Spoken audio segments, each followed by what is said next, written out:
paper. So, first off, I wanted to thank everyone for coming. Hold on a second. Don't worry, it's not as long as it looks. Alright, this is the second time they're making me speak this evening. Guess I should have been charging by the hour, but I want to thank all the guests, family, friends for coming out tonight. I want to give a big special thanks to the parents of the groom and the parents of the bride, Mom, Dad, Mr. and Mrs. Alahodzik. Everyone give them a round of applause. Woo!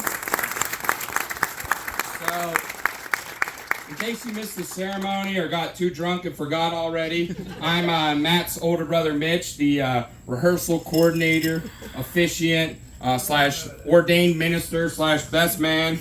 When me and Matt were growing up, we had a lot of fun. We learned a lot, always making new discoveries in the science of creating headaches for our parents. When we were toddlers, we had this toy called Mr. Bucket, and it moves around the floor, and you put balls in it and shoots them out. We learned that if you filled it up with soil from the house plants, it becomes a dirt machine gun that rolls around the floors and ruins the carpets. Then when we got a little older, my dad had this golf cart with a nice roof on it, and we learned that if you drive it under a low enough tree branch, it can become a convertible.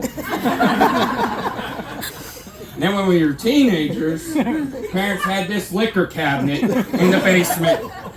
We learned if you drink the vodka and you fill it up back with water, you'll get away with it until your parents try and chill it in the freezer.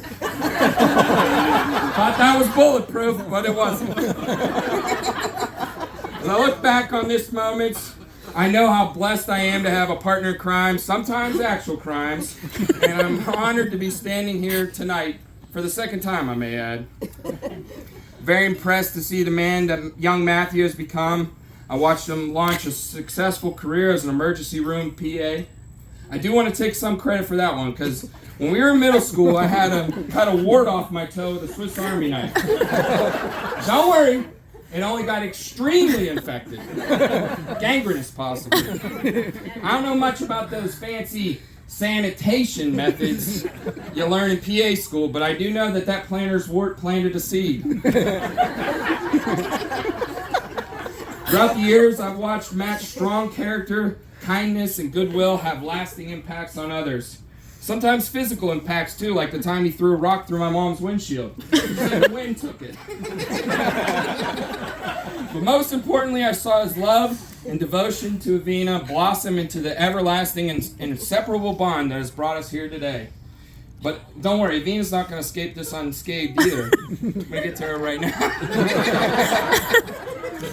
See, the day I met Avina, I was visiting Matt for a party at the prestigious Penn State Barron campus. I had just finished returning some beer to the apartment sink when Matt told me he met this girl. I was really excited about it. By looking in Matt's eyes, I could tell Avina was special.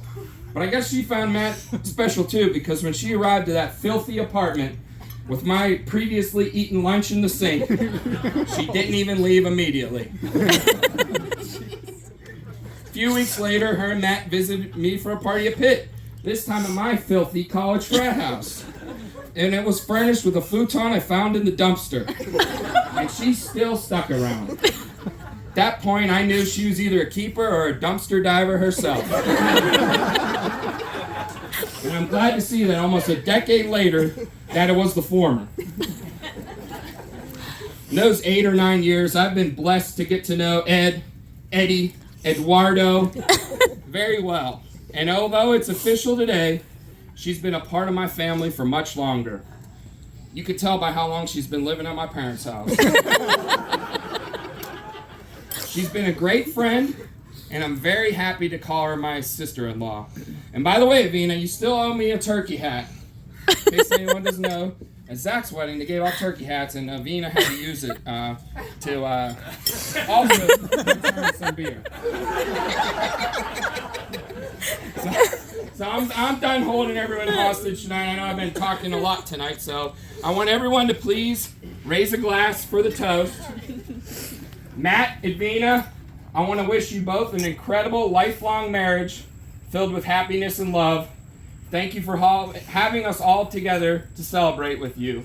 If I had any piece of advice, having been married almost 2 years myself, I'd say, Matt, put the seat down. And Avena, always double check for a clog after you flush. Cheers, everyone. Let's party.